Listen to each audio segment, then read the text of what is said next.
Hello, my name is Melissa. I'm with the Top Drawer RVA located in Richmond, Virginia. Today, this video is going to show you a simple technique on how to refinish and strip the top of a dresser. I used polyacrylic, 2 types of stain, and citrus strip. All of these products are available at your local hardware store.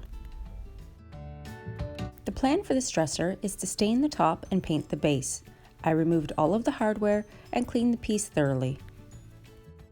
Using a product called Citrus Strip, I applied liberally with a disposable brush.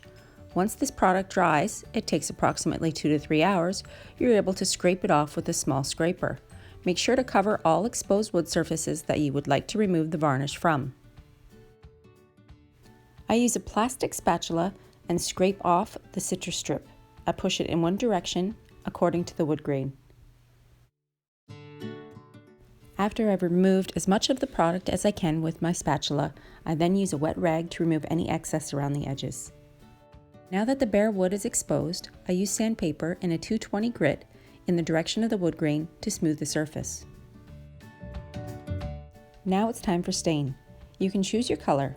This wood has a red base, and I wanted to have a walnut stain color.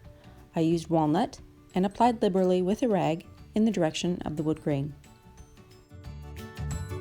After the first coat had dried, I applied another coat of stain in ebony. After the second coat had dried, I sealed the product in a water-based polyacrylic.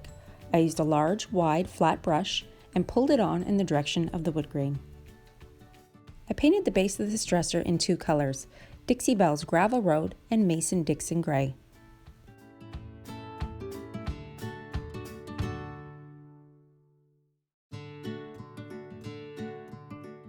Now you can see the beautiful wood grain that was hiding underneath all the years of dirt and grime.